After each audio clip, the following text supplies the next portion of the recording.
Bonjour à toutes et à tous et bienvenue dans cette masterclass d'Inbound Marketing France 2021 qui s'intitule Signaux d'affaires et CRM, les meilleurs alliés d'une stratégie d'inbound marketing B2B performante.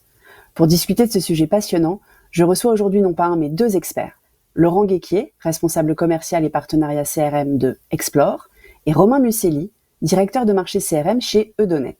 Leurs regards complémentaires vont nous permettre d'illustrer cette problématique des signaux d'affaires dans un cas concret. On accueille tout de suite Laurent Guéquier.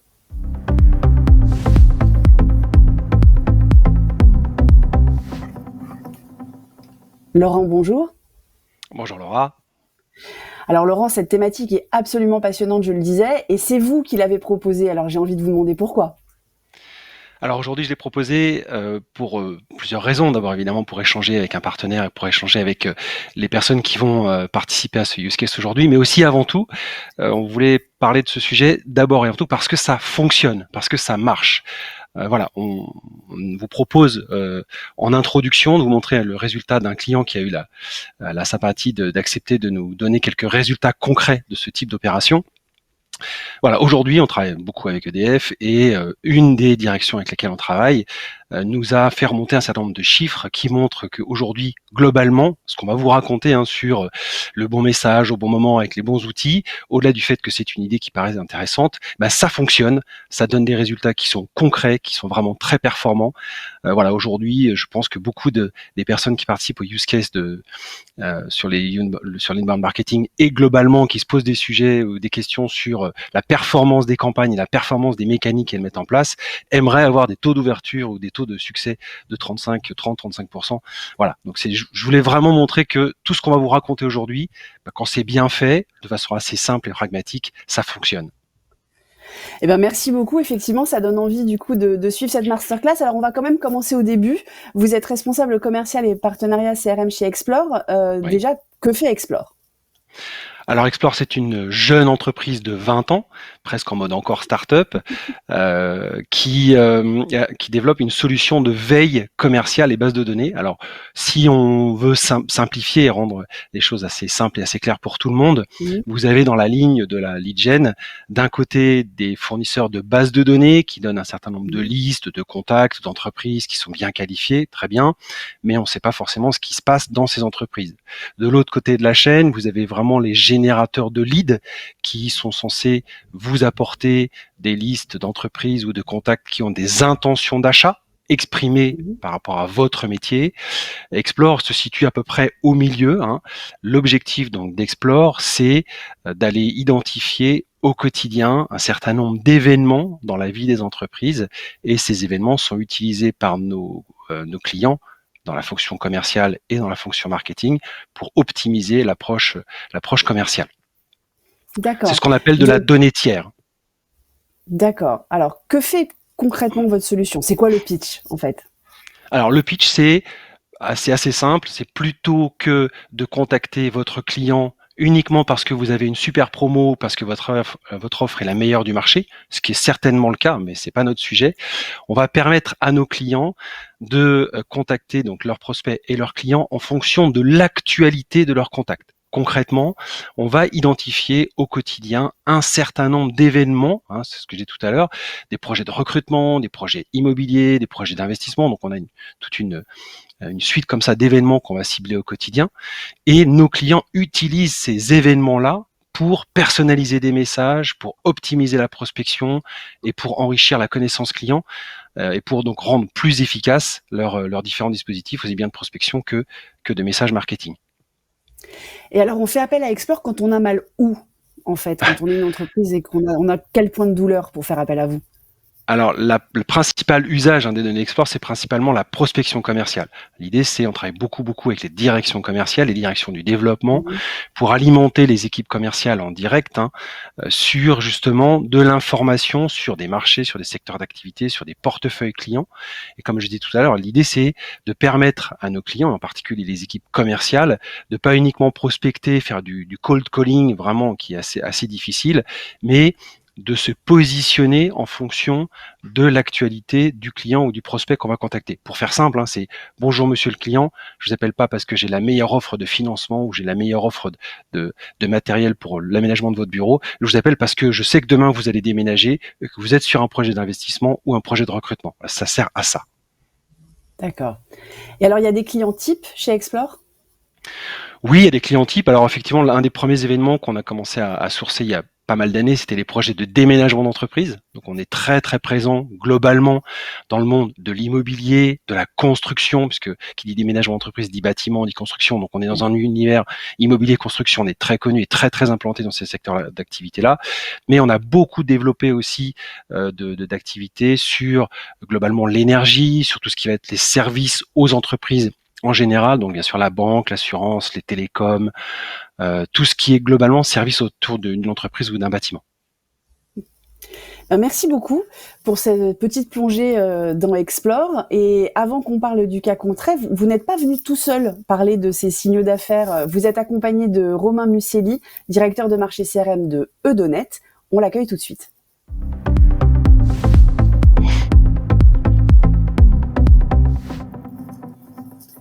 Bonjour Romain. Bonjour Laura. Donc Romain, je le disais, vous êtes directeur marché CRM d'Edonet. En 2 mots, que fait Edonet et vous, qu'est-ce que vous y faites ? Écoutez, Edonet, c'est un groupe indépendant français de CRM. Nous aussi, on est une jeune entreprise puisqu'on existe depuis 20 ans également. On a fêté nos 20 ans l'année dernière.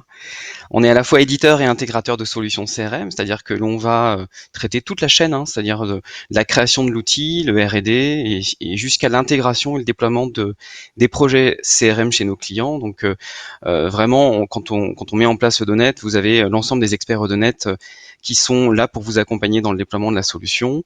On a aujourd'hui une stratégie de croissance européenne sur nos marchés de spécialisation, puisqu'il faut savoir que Edonet a choisi de spécialiser sa solution dans différents secteurs d'activité. Et moi, je suis directeur du marché entreprise et expert CRM. Et donc, j'accompagne ces sujets CRM au quotidien chez nos clients. C'est vrai que par le passé, moi, j'ai eu des fonctions de manager commercial et j'ai pu mettre en place des CRM pour mes commerciaux. Et puis, ça m'a donné envie de traiter ce sujet à plein temps du CRM. Et donc, le pitch à votre tour, que permet le CRM d'Edonet ? Alors nous, notre mission en tant que CRM, c'est bien entendu d'aider les organisations, que ce soit des TPE, des ETI, des grands comptes, à structurer leur connaissance client pour faire davantage de business et sur l'ensemble des étapes du cycle de vente. Donc on va traiter les leads, l'entrée des leads, on va aller jusqu'au support, on va également passer par les campagnes marketing et bien entendu traduire l'ensemble de ces éléments à travers le pilotage des indicateurs clés. Ce qui fait aussi la force de Edonet, c'est que nous, on s'adapte aux différents besoins métiers de nos clients pour leur permettre de développer et d'entretenir une relation privilégiée avec tous leurs contacts, avec en toile de fond toujours, puisqu'il s'agit d'un CRM, les 4 grands enjeux que sont la centralisation des données, le partage de l'information, mais également tout ce qui concerne l'optimisation de leur processus et leur processus métier souvent, puisqu'on adapte la solution, et enfin le pilotage des objectifs. Alors, vous avez mentionné que vous étiez spécialisé sur des secteurs, vous nous en dites un peu plus ?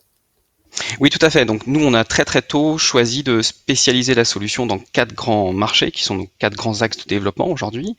En particulier, les associations et les fédérations professionnelles, où on va accompagner la gestion de la cotisation, la gestion des adhérents, tout ce qui va concerner les groupes de travail. On va également être très présent dans l'enseignement supérieur et la recherche, pour la récolte de la taxe d'apprentissage, la gestion de la vie des étudiants.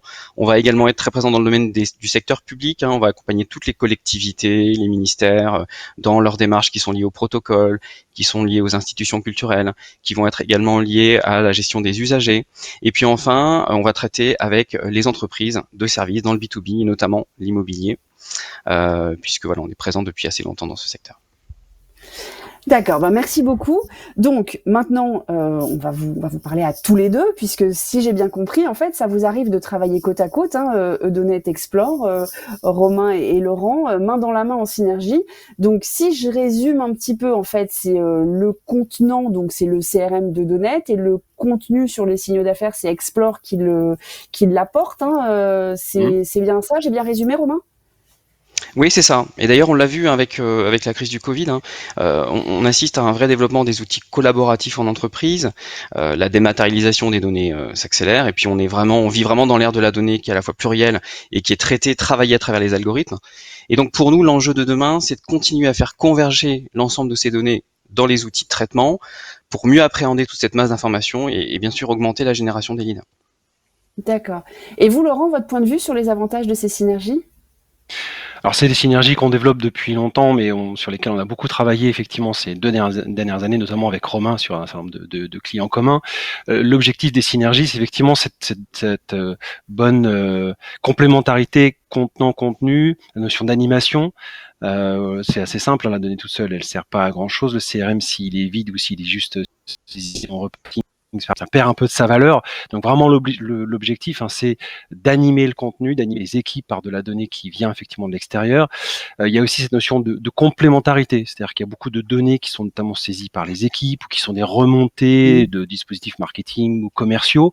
Et puis il y a la donnée tiers comme la nôtre qui permet justement d'aller compléter tous ces dispositifs pour animer la vie des comptes du CRM avec des informations sur des comptes ou des clients qui n'ont pas forcément réagi aux différents dispositifs commerciaux et marketing qui sont déjà mis en place. Donc on est vraiment sur de l'animation et aussi de l'adhésion, parce que c'est vrai que les CRM sont parfois, en tout cas les outils globalement sont parfois considérés un peu comme des outils de reporting, et là on est vraiment sur un outil business avec l'avantage sur un outil comme celui de Donnet, c'est de pouvoir piloter la totalité de la chaîne d'une donnée en entrée jusqu'à quasiment le contrat qui est envoyé au client. Donc on est vraiment sur quelque chose d'assez global. Vous confirmez, Romain, le fait d'avoir des données fraîches et pertinentes dans le CRM, ça permet que l'outil soit plus ou mieux utilisé? Oui, tout à fait. D'ailleurs, les projets CRM et puis les stratégies d'inbound marketing, elles fonctionnent et elles marchent parce qu'on s'appuie sur des données qui sont fraîches, pertinentes, fiables, qui sont régulièrement mises à jour. Et c'est vrai que la structuration de ces données, hein, qui sont en quelque sorte raffinées et mises en contexte, permet d'avoir cette vue 360 de l'activité client et sont des vrais leviers de performance et de productivité. Et donc, on assiste tous les jours en fait à des démarches auprès des commerciaux, des équipes marketing qui vont utiliser ces données et qui vont réussir à mettre en place des campagnes pour générer plus de leads et avoir une meilleure connaissance client. D'accord. Alors, je crois que vous êtes venu avec un exemple qu'on va voir à l'écran, et j'ai envie, Laurent, de vous demander de commencer à nous le commenter. Et je suis sûre que Romain aura aussi beaucoup de choses à nous dire sur la partie CRM. Ok, merci. Alors effectivement, pour essayer d'illustrer notre propos, alors là aussi on va pas révolutionner la stratégie marketing, c'était pas le sujet, mais en fait ce qu'on voulait c'était partager avec vous quelque chose de très concret qui fonctionne. Alors en l'occurrence c'est pas l'exemple de tout à l'heure, mais c'en est un autre qui fonctionne aussi sur un client commun avec lequel on travaille avec Romain notamment, sur un petit dispositif assez simple mais très efficace de stratégie marketing ciblée. Alors en gros, si on prend la slide, on commence par la partie gauche. L'idée, c'est dans un premier temps de comparer, en tout cas d'associer les éléments déclencheurs Explore, donc tous les signaux d'affaires dont on a parlé tout à l'heure. Donc là, on en a choisi un en particulier qui est une future implantation de bureaux, par exemple. On la compare avec la base installée qui est dans le CRM. Donc là, déjà, dès le départ, on voit la synergie entre les données qui sont effectivement syrétisées, de qualité, et qui viennent alimenter une base installée de comptes qui est déjà donc dans un outil, potentiellement un CRM. Alors ça peut être aussi une DMP, mais enfin l'idée c'est de bien alimenter les bases installées par des données qui viennent de l'extérieur. On a choisi une donnée en particulier qui est pertinente pour l'activité de ce client. Évidemment, par rapport à toutes les données qu'on peut livrer, on va choisir les données les plus pertinentes.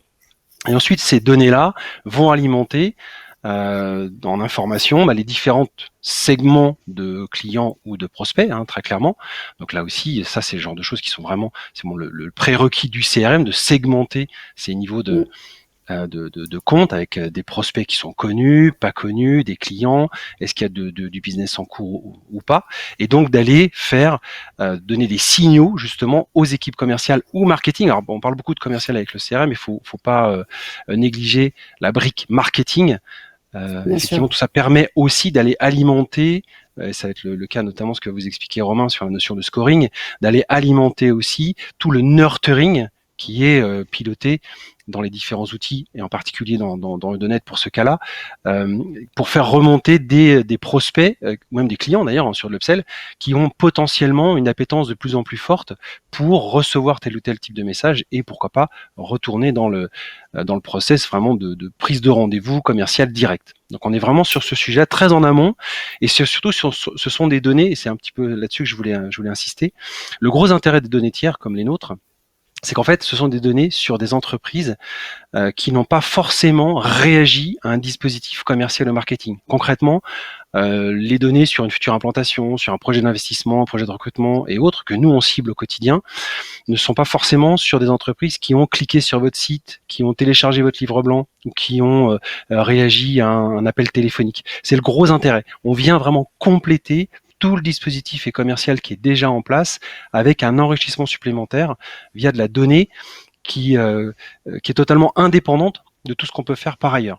Et ça, souvent, c'est un peu oublié des équipes marketing. C'est pour ça qu'on parle des 3 niveaux de données, la first party, la second party et la third party. Souvent, c'est un peu oublié dans les dispositifs marketing. Et c'est un peu dommage parce que justement, on sait que ça fonctionne bien. N'est-ce pas, Romain ? Donc ensuite...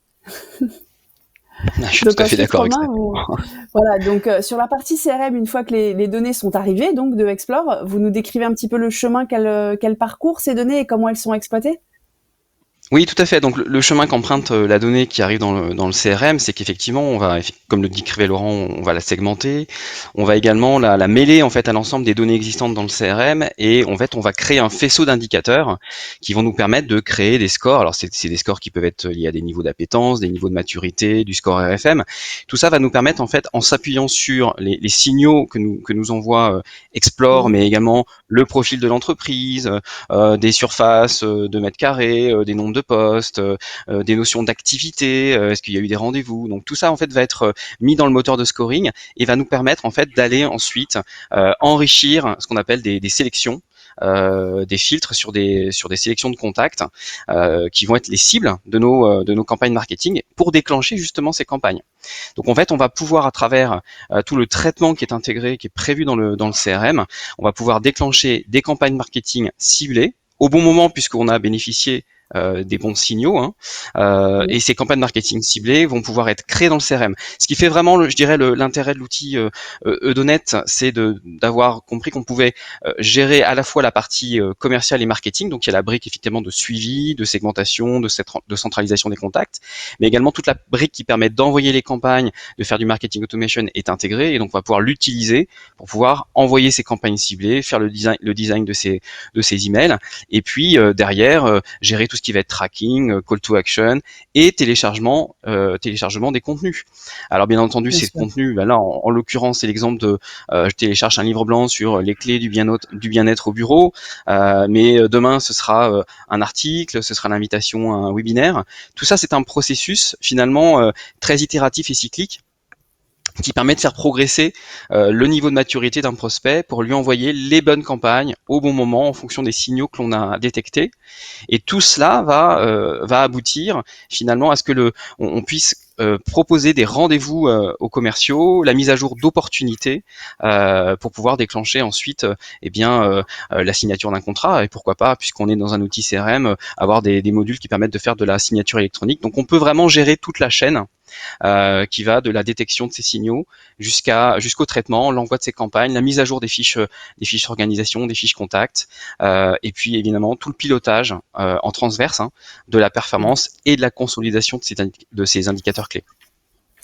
Alors Laurent, cette slide, elle était très riche avec l'ensemble du dispositif. Si vous deviez nous la résumer en 2 mots. En 2 mots, je dirais que c'est vraiment la notion de fluidité. Très clairement, on est vraiment fluide sur tout le processus, et je dirais le process complet, comme je disais tout à l'heure, d'une information sur quelqu'un qu'on connaît à peine jusqu'à vraiment l'autre bout de la chaîne, qui est le pilotage de la performance commerciale directe avec l'action commerciale, ce qui est un petit peu globalement, je pense que tout le monde recherche. L'idée, c'est d'être performant sur les actions, et la performance, elle se situe vraiment à l'autre bout de la chaîne. D'où le titre, la bonne synergie entre des signaux d'affaires et un outil CRM qui arrive à gérer toute la chaîne permet effectivement d'être performant.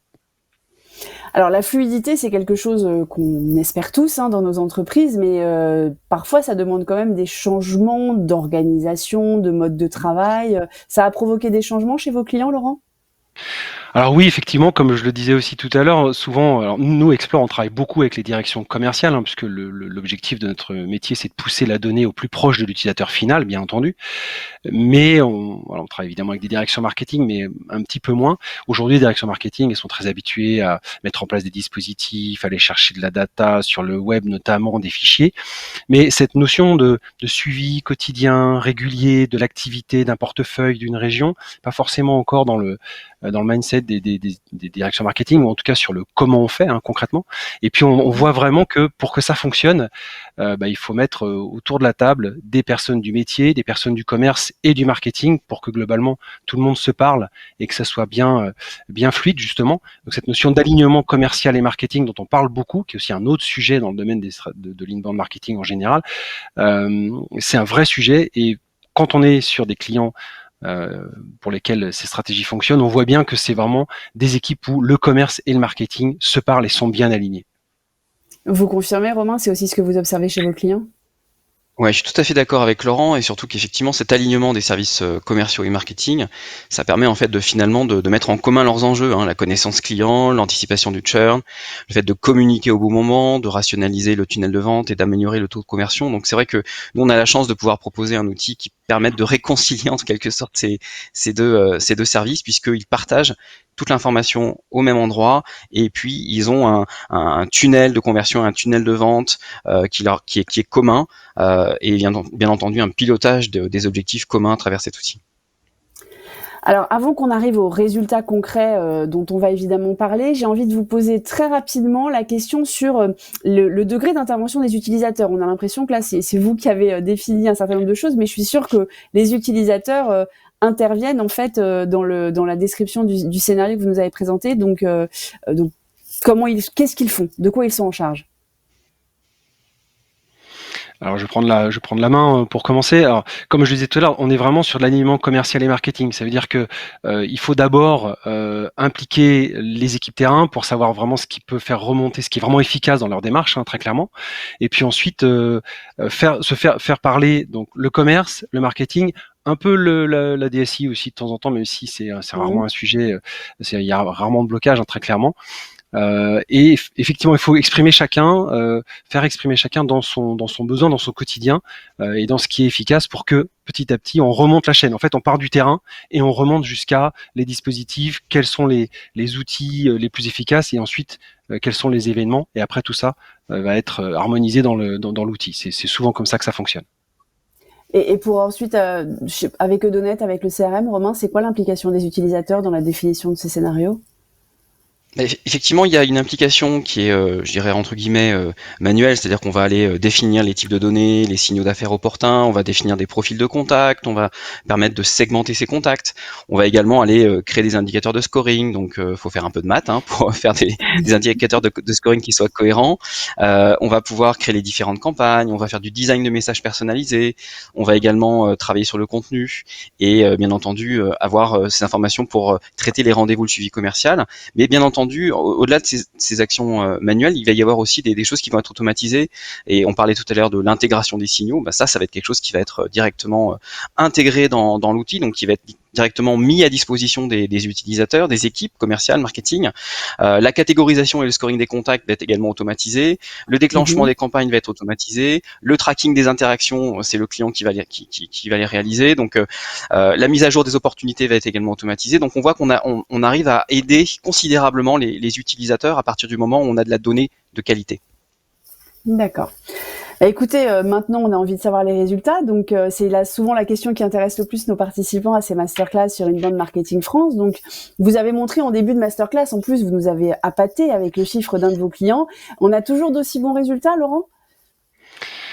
Alors, j'espère. Malheureusement, on n'a pas toujours, nous, en tout cas, des informations concrètes sur les résultats des opérations qu'on met en place avec nos directions marketing. Malheureusement, moi, je pense que tous les intervenants aujourd'hui de IMF France, et y compris d'ailleurs les personnes qui assistent à cette masterclass ce matin, cherchent toujours à récupérer effectivement des informations concrètes sur les résultats chez nos clients. Donc, on n'a pas toujours ces chiffres-là. En revanche, ce qu'on sait, c'est quand on met en place une méthodologie relativement simple, que c'est plein de bon sens. Romain parlait de mathématiques tout à l'heure, mais c'est aussi beaucoup de bon sens. On a notamment le scoring. On peut aussi le faire avec l'analyse des différents signaux. Ces signaux, on les priorise en fonction de notre activité. On peut même mettre, pourquoi pas, des coefficients par rapport à l'importance. Et ça permet déjà simplement de faire du scoring et de pousser la bonne information au bon moment. Mais en gros, on a une méthodologie assez simple et très efficace en 4 grandes briques. L'objectif, c'est de cibler le bon profil d'entreprise. Alors là aussi, il y a un sujet qu'on n'a pas eu trop le temps d'aborder ce matin, mais c'est un petit peu en amont, c'est aussi la notion de ciblage.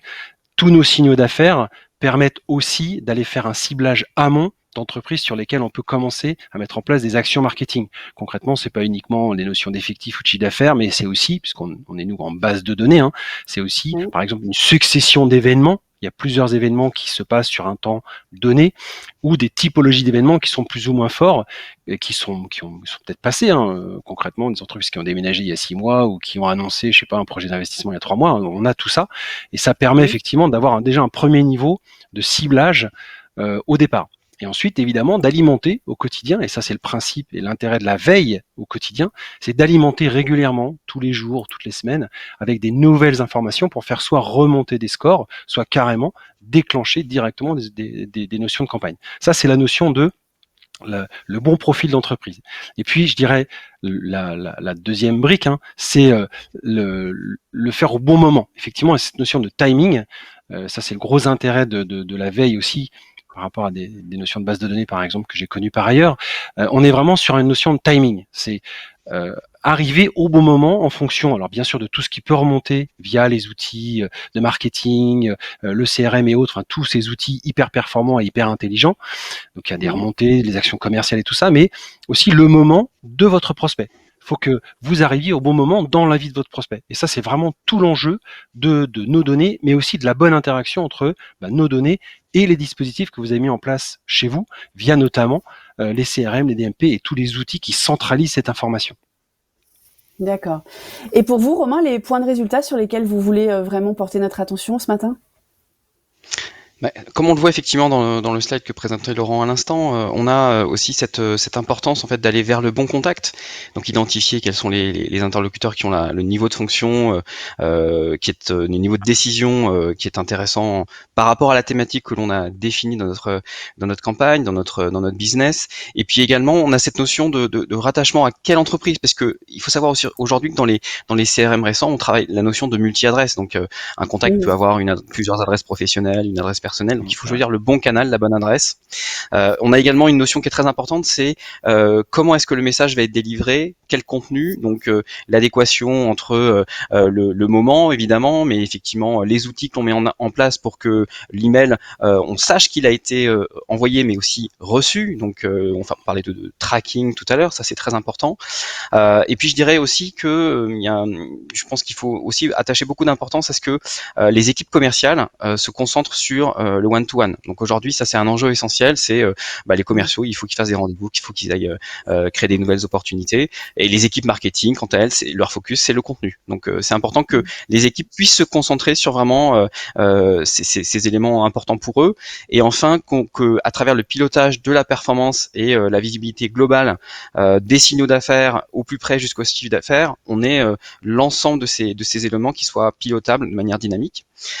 Et enfin, je dirais que pour le client, ce qui est important, c'est que au final, il y a une pression marketing et commerciale qui s'exerce vraiment au bon moment, de manière mesurée, sur les bonnes cibles, y compris celles qu'on ne connaît pas. Donc évidemment, celles qui sont en dessous des radars, comme l'évoquait Laurent, par rapport aux actions commerciales et marketing existantes.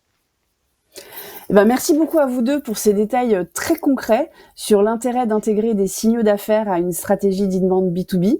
Je rappelle à nos participants qu'ils peuvent venir vous rencontrer sur le stand virtuel d'Explore à l'issue de cette masterclass. Et d'ailleurs, il faut vraiment passer sur ce stand virtuel puisque vous aurez un contenu à télécharger pour retrouver tous les sites présentés aujourd'hui. Merci beaucoup. Merci. Bonne journée, à bientôt. Bonne journée. À bientôt.